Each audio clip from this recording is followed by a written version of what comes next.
Hi everyone, I'm Anshala Gupta from Laudable. You can download all the PDF files of my videos from the description below. Today, we would be discussing the topic decree under the provisions of Civil Procedure Code 1908. Do listen this video till the end to have a better understanding of the topic, and also keep your Bear Act handy and don't forget to like, share and subscribe the video. This topic is very important from the point of view of pre and mains. So now we would start the lecture. So any decision given by a court of law are either decrees or orders. We have already studied orders and judgment in my previous video. So today we would be studying the meaning and essentials of decree. This term is defined under section 2 clause 2 of Civil Procedure Code 1908. So now we would understand the definition of decree as per the code word by word in the form of essentials. So firstly, decree is an formal expression of adjudication.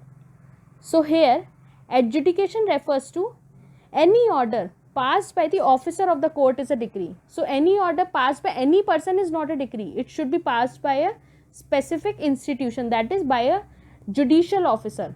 Then on the matters which are in controversy or which are in dispute, so it is a decree. Second point, any order or formal expression or such adjudication should be given in a suit. So the word suit is not defined in the code, but it was defined by Privy Council in the case of Hansraj Gupta versus Official Liquidators of Dehradun Mussoorie Electric Tramway Company Limited, in which they define word suit as a civil proceeding instituted by presentation of plaint. It means that is suit is a proceeding जो कि start हुई है एक plaint के present होने के बाद. हम सिविल केसेस में प्लेंट फाइल की जाती है, तो जब प्लेंट फाइल की जाती है तो उसको सूट बोलते हैं. जब वो स्टार्ट हो जाएंगे उन प्रोसीडिंग्स को सूट बोला जाता है. तो अभी तक हमने क्या पढ़ा? डिक्री एक फॉर्मल एक्सप्रेशन है एडजुडिकेशन का, जो कि कॉन्क्लूसिवली किसी सूट में के केस में ही दिया जाता है. अब डिक्री से क्या पता चलता है? Determines the rights of the parties. तो इससे ये यहाँ पे पार्टीज कौन है? जो कि पार्टीज टू द सूट, मतलब जो ऑन रिकॉर्ड हमारी प्लेंटिफ या डिफेंडेंट है. और यहाँ पर राइट क्या है? Substantive right. हम सब्सटैंटिव राइट्स के लिए ही सूट फाइल करते हैं कि हमारा ये राइट हमसे ले लिया गया था. तो उसी को हम राइट को अपने एक्सरसाइज करने के लिए ही प्रोसीजर कोड में प्रोविजंस दिए गए हैं, जिनको कि हम फॉलो करते हैं. तो रिगार्डिंग द डिक्री, अब एक और हमें इस एस्पेक्ट पता चला. तो फाइनली भी हमें क्या क्या पता चला? डिक्री किस केस में आती है? एडजुडिकेशन है जो कि किसी सूट में दिया जाएगा, and it determines the rights of the parties. We got 3 points. Now the fourth point is it regarding all or any of the matters in controversy. तो यहाँ पर जो एडजुडिकेशन दिया जाएगा, जो जुडिशियल ऑफिसर ऑर्डर देगा, उससे पार्टीज का राइट डिटरमाइन होगा. या तो सारे राइट्स डिटरमाइन हो जाएंगे या कुछ राइट्स डिटरमाइन होंगे. तो जो भी डिस्प्यूटेड होंगे, जिन पे भी डिस्प्यूट होगा, वही हम कोर्ट में लेकर जाते हैं ना. और इस डिक्री से एक और पॉइंट हमें क्या पता चला? It conclusively determines. Conclusion we always write at the end of the answer. तो यहाँ पे डिक्री भी जो है वो कॉन्क्लूसिव दे देती है पार्टीज के राइट्स को. तो डिक्री इसलिए फाइनल होती है उस पॉइंट पर. And it regards the age पर the court passing it. Now sixth most important point is it must be formally express. तो हमारे प्रोसीजरल कोड में बहुत सारी फॉर्मेलिटीज़ दी गई हैं, तो उन्हीं को फॉलो करते हुए जो डिक्री दी गई है वही डिक्री कहलाएगी अगर वो उन प्रोसीजर्स को फॉलो करके दी गई है. तो अभी हमने डिक्री की डेफिनेशन को कम्प्लीटली पढ़ लिया है. तो डिक्री क्या है? फॉर्मल एक्सप्रेशन है एडजुडिकेशन का, विच सो फार एज द कोर्ट जो कि उसको एक्सप्रेस करती है, कॉन्क्लूसिवली डिटरमाइंस, कॉन्क्लूजन कर देती है पार्टीज के राइट्स को with regard to all or any of the matters which are related to the suit, and it may be either preliminary, final and it shall be. अब हम आगे डीम डिक्री पढ़ेंगे. मैंने इस PDF में decisions, कौन कौन से डिसीजन डिक्री हैं और कौन कौन से डिसीजंस डिक्री नहीं है, उनको भी लिस्ट कर दिया है और आप उनको PDF से पढ़ सकते हैं। ये भी एग्जाम में MCQs में बहुत पूछा जाता है। अब हम डिक्री के टाइप्स पढ़ेंगे। डेफिनेशन के हिसाब से डिक्री के 3 टाइप्स हैं, preliminary decree, final decree and partly preliminary and partly final.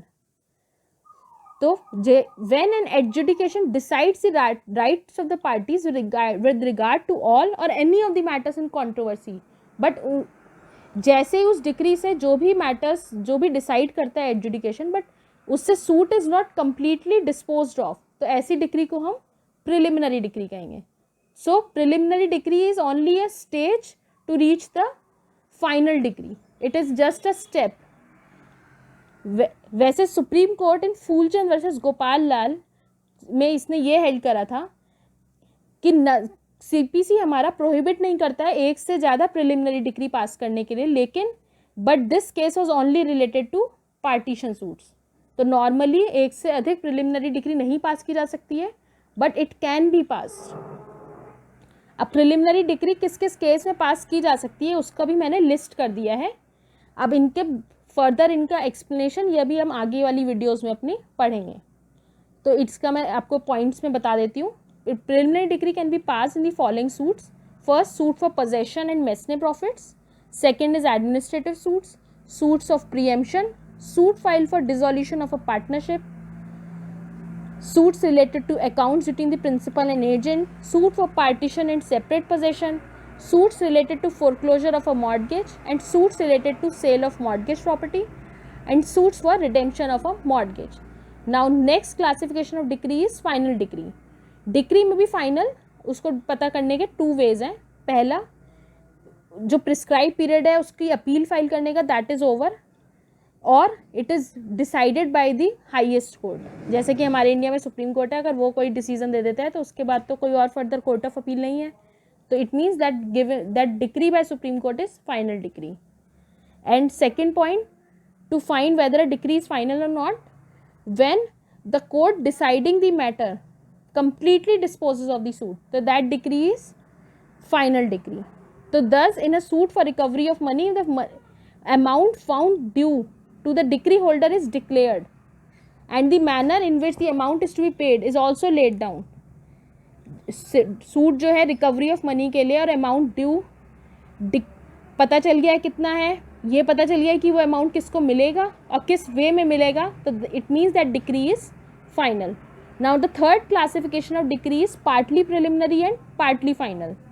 इसको आपको मैं एक एग्जाम्पल से बताती हूँ।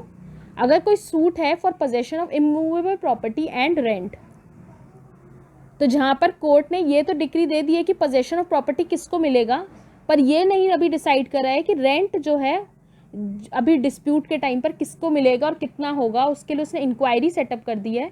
तो जो farmer part of the decree है वो फाइनल है, जिससे ये पता चल गया है कि डिक्री का पोजेशन किसको मिलेगा। While latter part is only preliminary because अभी court has not yet decided the amount of rent and also it has not yet decided that rent कि वो किसको दिया जाएगा। तो it means this decree is partly preliminary and partly final. अब जो question का नेक्स्ट, हमारा जो डेफिनेशन का नेक्स्ट पार्ट है वो डीम्ड डिक्री के बारे में बताते हैं कि कुछ ऐसे एडजुडिकेशंस होते हैं जो कि फॉर्मली डिक्री की एसेंशियल्स फुलफिल नहीं करते हैं, बट स्टिल क्योंकि वो डेफिनेशन में मेंशन है इसलिए उनको डिक्री मान लिया जाएगा। It means they are deemed to be decrees. तो इसके 2 ही तरह की होती है डीम्ड डिक्री। पहला rejection of a plaint and second one is determination of issue of restitution of decree. ये सेक्शन 144 ऑफ CPC में दिया गया है, तो इनको डीम्ड डिक्री बोला जाता है। तो rejection of a plaint simple है, इसमें कोई पार्टीज के बीच में एडजुडिकेशन तो हुआ नहीं है, बट प्लेंट ही रिजेक्ट हो गई है due to some by reason of law. तो इस केस में रिजेक्शन ऑफ प्लेंट जिस ऑर्डर से आई है तो उसी को डिक्री मान लिया जाएगा। And second point, by virtue of this section 2 clause 2 जितने भी ऑर्डर्स सेक्शन 144 CPC के अंदर दिए जाएंगे वो भी डीम डिक्री कहलाएंगे। It is related to restitution. Restitution का मतलब है restoring a thing to its owner. अब डिक्री की डेफिनेशन में हमें 2 ऐसे भी पॉइंट्स बताए गए हैं कि क्या चीज़ें डिक्री नहीं माने जाएंगे। या decree shall not include, first is appealable orders and second one is dismissal for default. Appealable order से मतलब है कि ऐसी डिक्रीज, ऐसे ऑर्डर्स जो कि अपीलेबल हैं with in section 104 and order 43 rule 1, तो ऐसे ऑर्डर्स को डिक्री नहीं माना जाएगा। And second one is dismissal for default, तो डेफिनेशन ऑफ डिक्री भी इसको भी नहीं इंक्लूड करता है। डिसमिसल फॉर डिफॉल्ट क्यों होगा ये मैं आपको बता देती हूँ कि डिफ़ॉल्ट फॉर मतलब जिसने फाइल करा है केस वही अपीयर नहीं है, मतलब अपीयरेंस ऑफ पार्टीज़ या कोई नॉन अपीयरेंस हो गया पार्टी का, या एडजर्नमेंट हो गया for some reason, it is under order 9 and order 17, तो वो डिसमिसल फॉर डिफ़ॉल्ट हो जाएगा। एंड इट इज़ जो भी इस केस में डिक्री दी जाएगी वो डिक्री नहीं मानी जाएगी। आई होप आज की इस वीडियो से आपके डिक्री के कॉन्सेप्ट्स थोड़ा क्लियर हो गए होंगे। Please stay at home and stay safe, and don't forget to like, share and subscribe this video, and do post your reviews and doubts